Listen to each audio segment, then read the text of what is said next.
I have already talked about the functions of commerce. Now you have to see here the branches of commerce.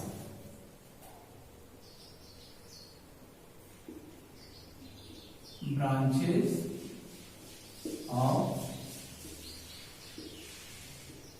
commerce. Branches of commerce. So here commercial activities are broadly divided in two parts: trade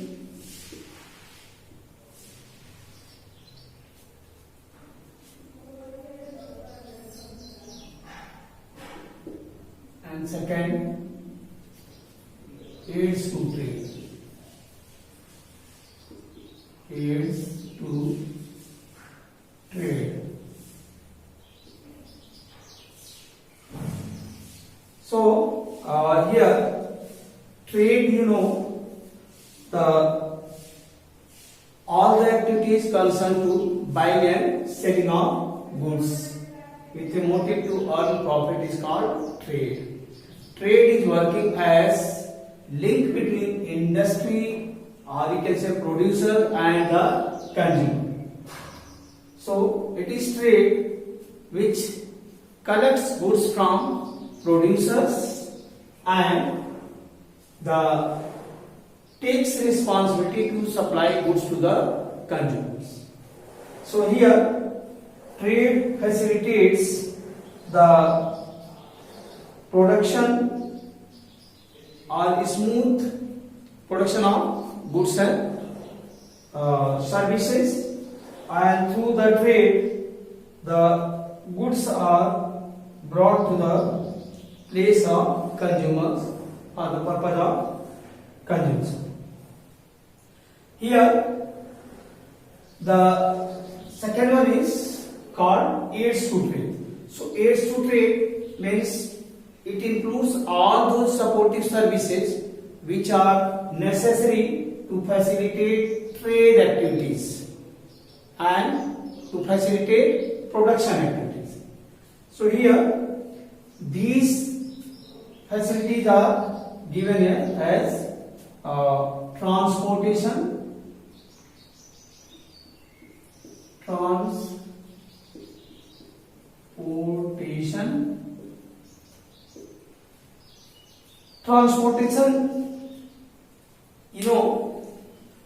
it is a means through which the hindrance of place is removed. By means of transportation facilities, the goods produced to the place of producers. From that place, the goods are carried near to the market. Means transport facility facilitates carriage of goods from place of production to place of consumption, and this way it removes the barriers of distance. The trade ensures movement of not only finished goods from the place of production to the place of consumption, but it also ensures transportation of or carriage of goods which are utilized as raw material in the industries. So from its place of availability to the place of production. So this way transportation facility, providing transportation facilities, another branch of commerce.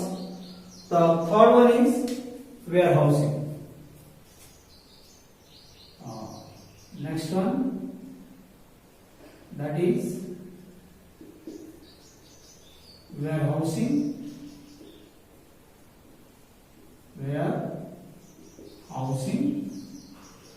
Warehousing is the facility which is provided by the commerce for removal of hindrance of time. when the demands are arising in the market, at that time producer cannot supply the goods according to the demand of market. So producers are engaged in continuous production due to warehousing facilities. When warehouses are built, the goods are continuously produced. Goods are kept in the warehouses. These warehouses are established near to the market, and according to need of the market, these goods which are available in the warehouses are carried to the market. When the demand is exceeding, according to demand, the goods are taken out from the warehouse to the market. When the demand is reducing, the goods are kept in the warehouse. So this way, the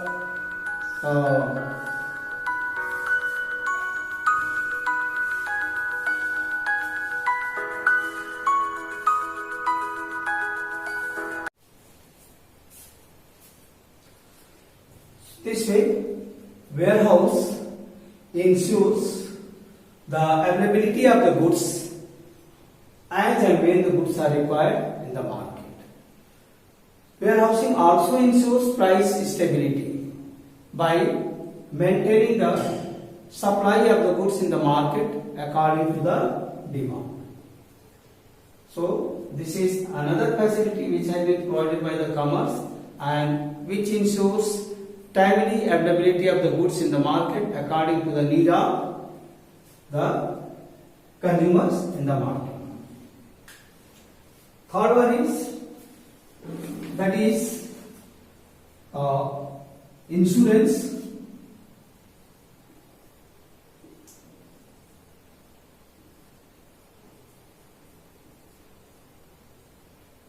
Insurance.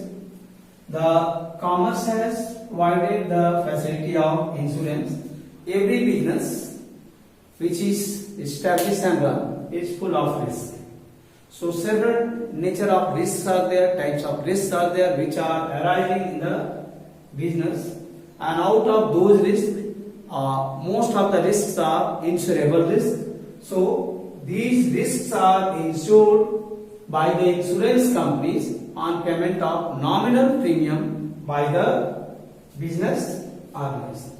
And this way, the different type of risk like risks are there like flood, earthquake, storm, okay, the damage on the way, damage by fire.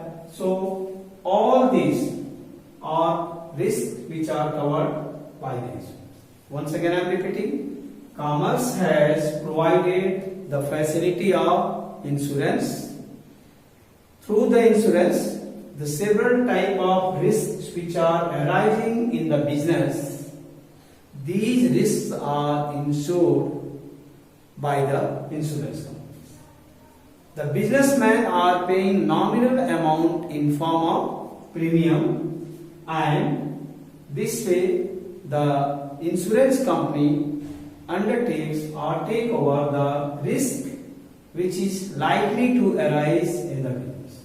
Several types of risks are there like transit risk, risk of fire, okay, the earthquake, flood. So different nature of risks are there. The next facility is that is banking.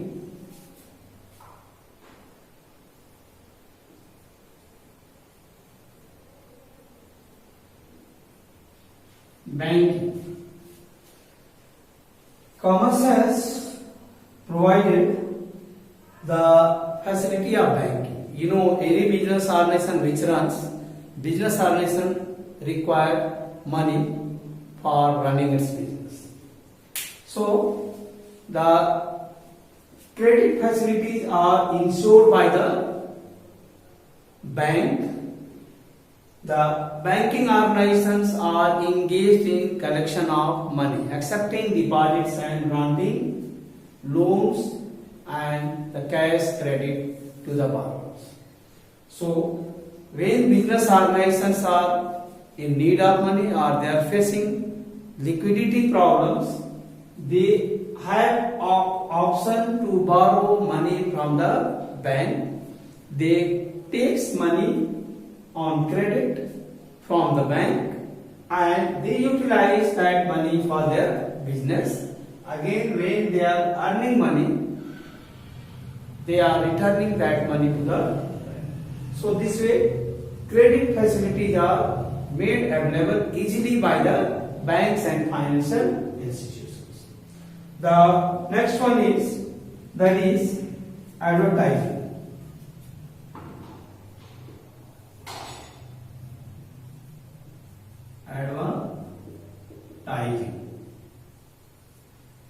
Advertising means, when the goods are produced in the factories, the people, those who are in need of the goods, they are not aware about the goods. Commerce has provided the facility of advertisement and publicity through which the different type of knowledge and information, even it is made available to the industries regarding its operational, like development of new technologies, the knowledge about the innovations, the knowledge about the changing marketing trends. All these informations are available to the industries, on the basis of which the industry and these producers are preparing their marketing strategies, preparing themselves to meet the competitions. And in the same way, the goods which are produced in the industries, these goods are to be sold in the market to the customers.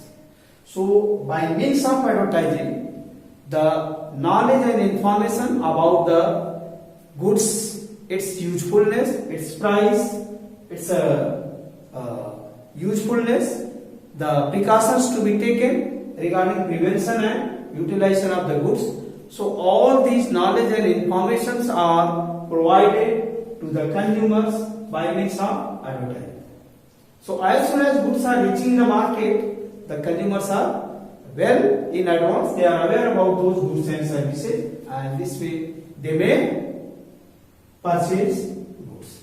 So this is convenient and facilitating for both producers and the consumers.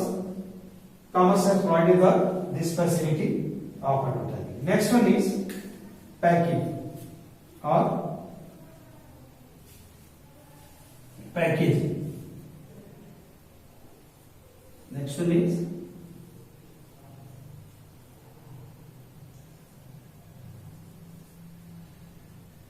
packaging.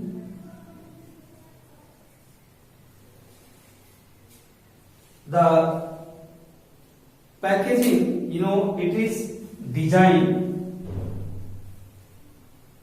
for the purpose of protection of the goods. Means packaging are scientifically designed packages for the purpose of the covering of the goods.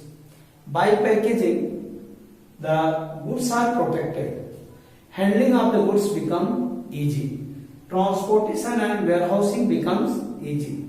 Through packaging, even on packages, the different type of knowledge and informations are provided. So these knowledge and informations are useful. They are working as a source of information or advertisement. Also, you can say source of advertisement through which the buyers and the users of the products are in position to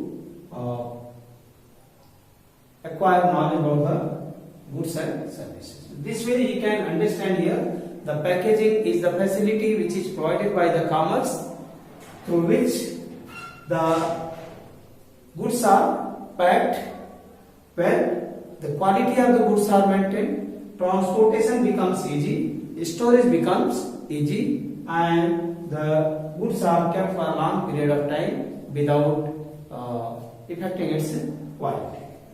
So for that purpose, packaging is provided.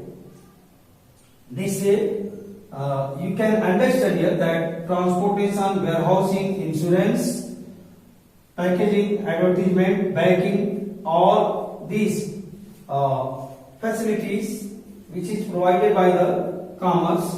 These are known as auxiliary to business activities, auxiliary to trade activities, and this way all these are supporting to trade and industry. Trade and industry.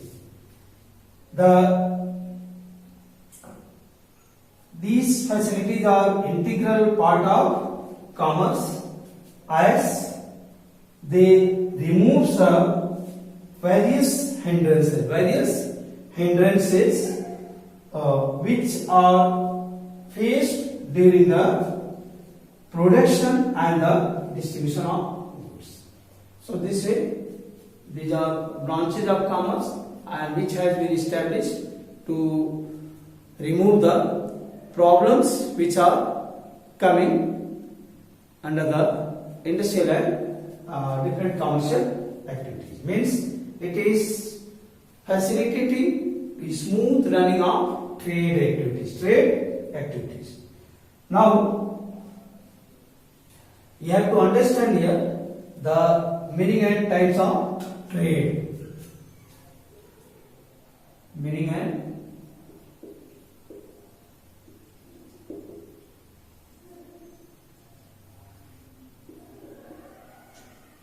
types of trade. So here meaning and types of trade. Trade is the part of commerce, and trade facilitates production of goods on large scale. If there is no trade activity, the production will not be possible, because for continuous production movement of goods are necessary, consumption of goods are necessary. So these goods which are produced at the place of production, these are transferred from producers to the consumers by means of trade. So trade is a link between producer and the consumer, and it ensures the distribution of goods from producer to consumer. So traders and merchants, those who are involved in the trade activity, they are called traders and merchants.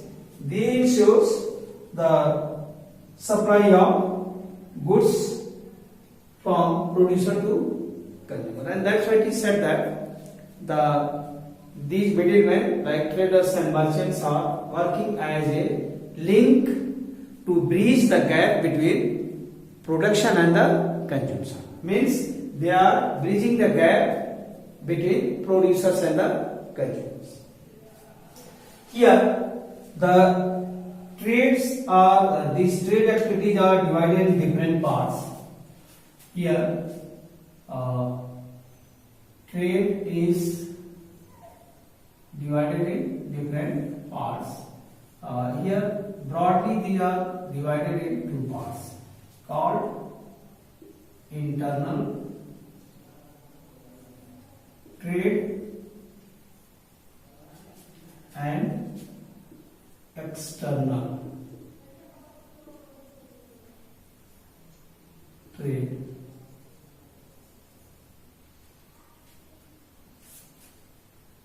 Here internal trade मतलब वो business जो देश के अंदर होता है, means the trade activities which are taking place within the boundaries of a country, that is called internal trade. Means वो सब तरह के व्यापार जो देश के अंदर होता है, मतलब देश की सीमाओं के अंदर जो है, free supply of goods and services which are taking place, जिसको आप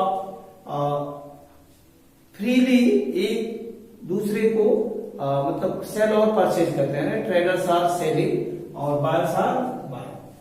तो इसको हम बोलते हैं internal trade. Internal trade is the part of the trade which is taking place within the boundaries of a country, and here the internal rules and regulations are applicable. Free flow of goods and services are taking place within the boundaries of country. Our internal made rules and regulations are followed regarding the internal trade.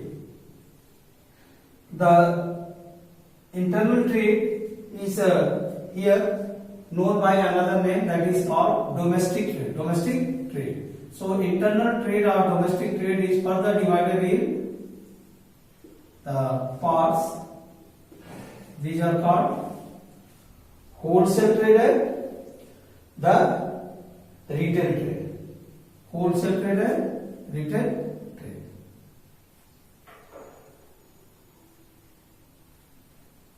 Wholesale trade and retail trade.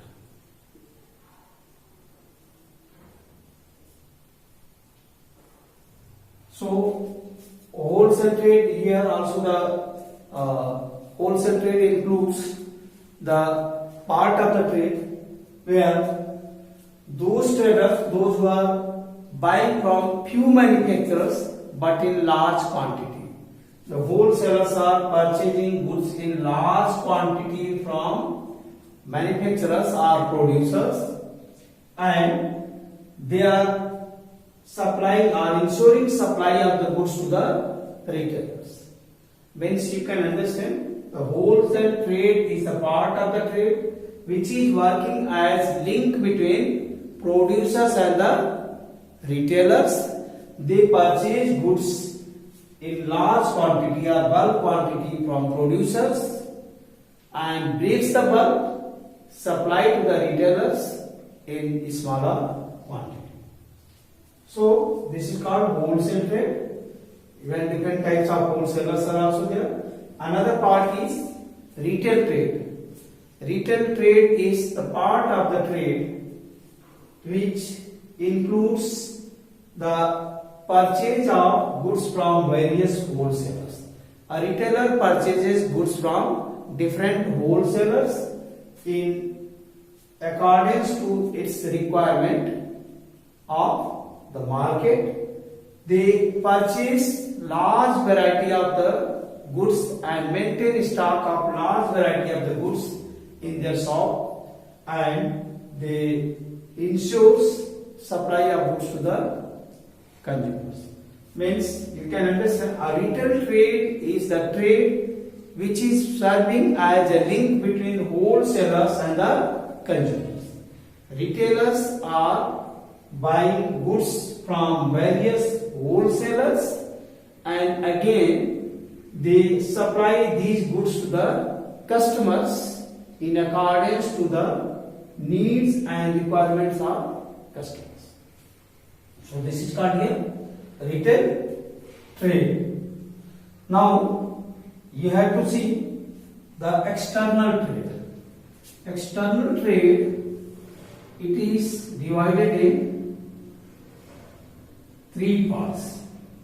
External trade is also known as international trade and foreign trade, or you can say outside trade.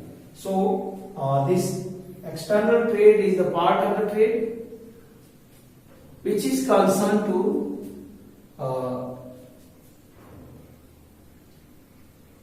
which is related to the trade activity between two or more than two countries. So external trade or foreign trade, in this trade the rules and regulations of two different countries are applicable. Actually, importers and the exporters both have to follow the rules and regulations of the importer, have to follow the rules and regulations of exporters country, and exporter has to also follow the rules and regulations of the import, which is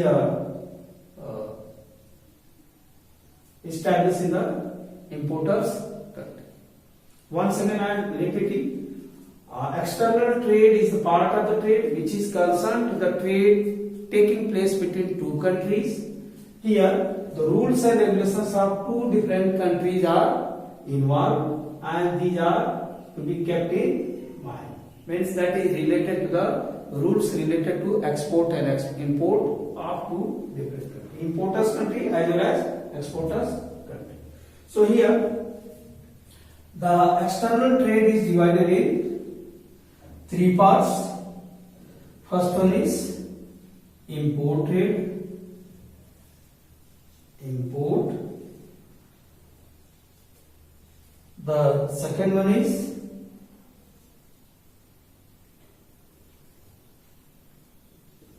that is export trade.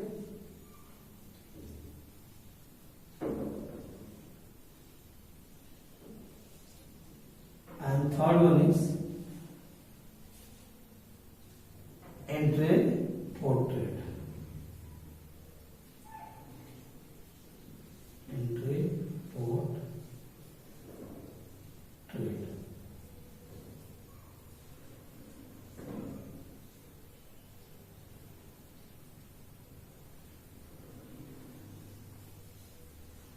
Intra-port trade.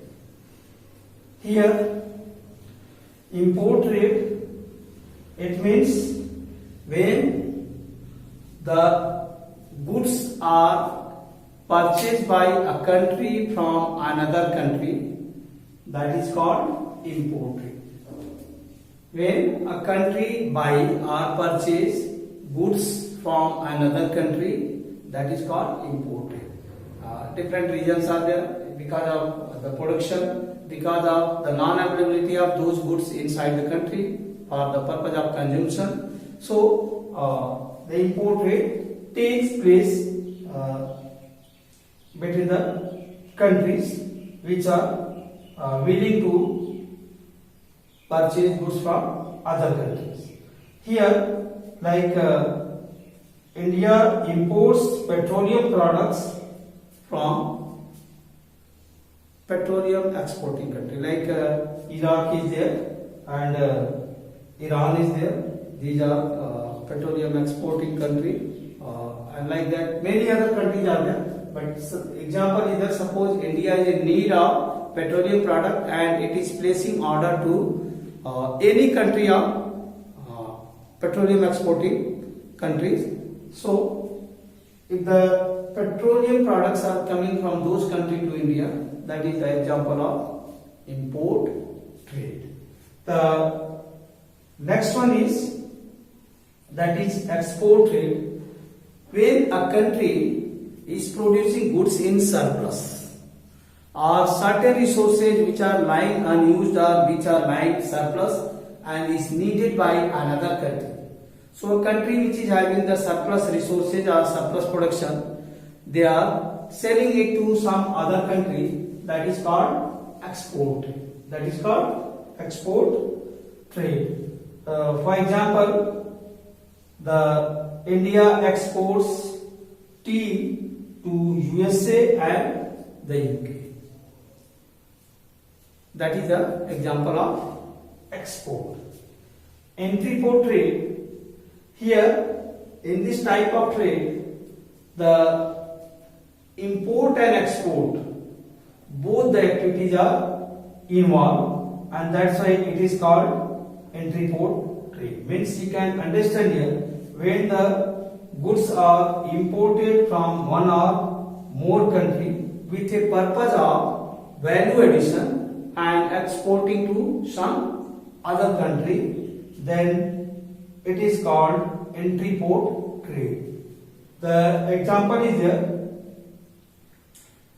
The McGraw, Tata McGraw Hills, an Indian publisher, imports books from USA for the purpose of exporting them to Nepal and Bhutan. This you can understand here. Intra-port trade is the part of trade which is including import and export. When a country imports goods from one country and export to some other country, that is called here intra-port trade. Japan, you are knowing Japan is a country which is you can say weak in the natural resources. So Japan, imports many inputs from the other country, and it is involved in the value addition, adding value or creating farm utility, and again it is exporting to some other country. So this way that part of trade is called intra-import trade. Now you have to understand here interrelationship between industry, trade and commerce. Interrelation between industry, trade and commerce.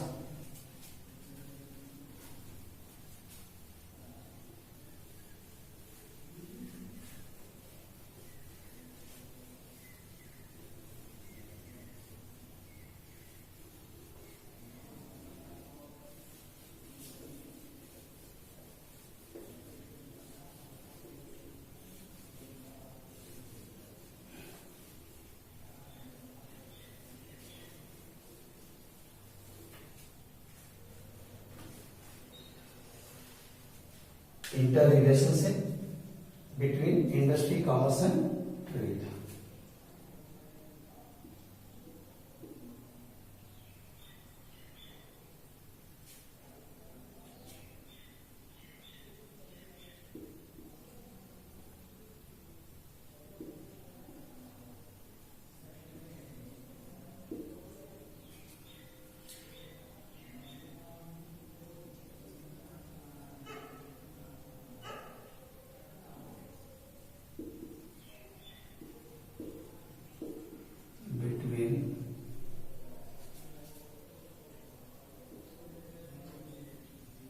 Industry,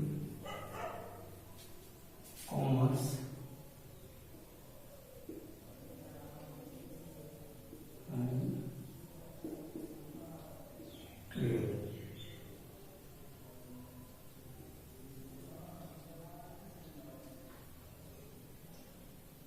Industry, commerce and trade. Here you know that all these three activities, whether it is industrial activity, trade activity and commercial activities, all these activities are interrelated and interdependent. Without existence of one activity, existence of another activity is impossible.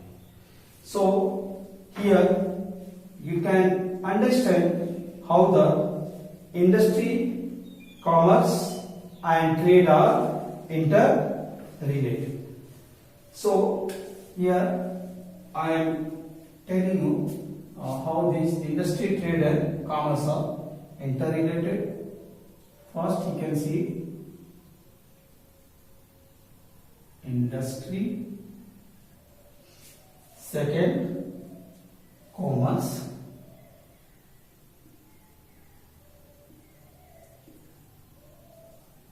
and third trade.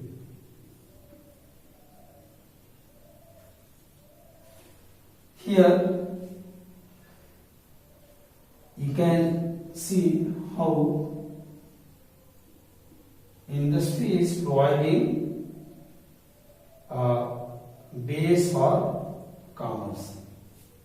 Provide base for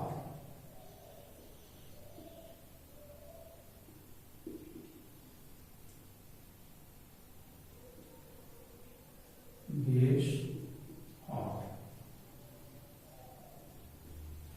in the same way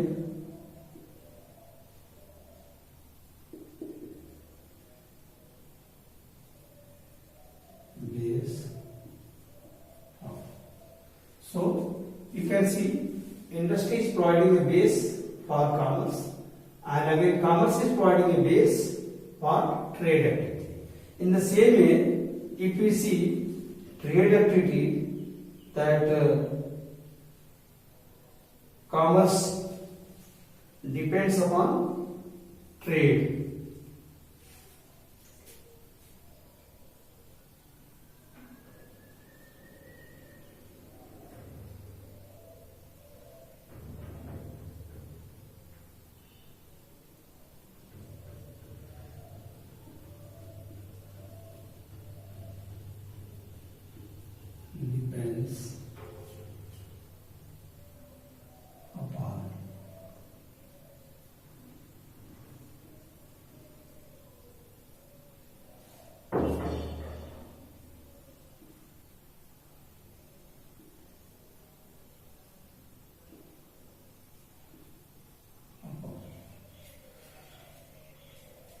Here, if you see, industry is providing a base to commerce.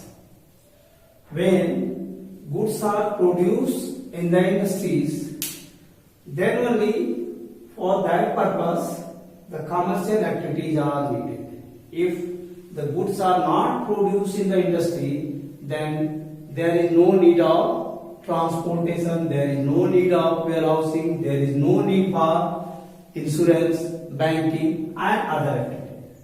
And all these activities are part of commerce. So if industry is not producing goods, these activities are not required, and then commercial activities are not required. So we can say industry is providing a base for commerce.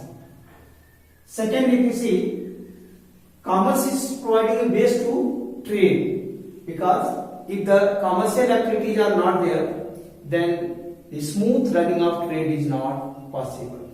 If industry is producing goods and no commercial activity are taking place, then industry itself will suffer, and along with that, trade will not be possible. If the goods are not carried from the place of production to the market, if the warehouse facilities are not there to store the goods in the warehouses, if the banking facilities are not there, if the insurance facilities are not there, then the trade is not possible. Because for the purpose of trade, transportation is necessary, warehousing is necessary, insurance of the goods are necessary, banking facilities are necessary, advertisement and publicity is necessary, through which the knowledge and information are shared. So this way we can say the trade depends upon commerce. We cannot say only industry is providing a base for commerce and commerce is providing base for trade. On the other hand, if we see, commerce also depends upon trade. If the trade activities are not there and the goods are not sold or goods are not transferred from traders to the consumers, then there is no need of commercial activities. Thus, you can understand here, trade is necessary for commerce, because commerce also depends upon trade. And if we see industrial activity, if the commercial activities are not there, the industrial activity is not possible. If the industry is engaged in production of goods and there is no facility of warehousing, there is no facility of transportation, then there is no facility of banking, industry cannot exist, it cannot run. Even production will be impossible. That's why it is said here that commerce is also providing a base to industry, or you can say industry depends upon commerce. Industry depends upon commerce. So through all these type of activities and examples, we are in position to understand that industry, commerce and trade are interrelated.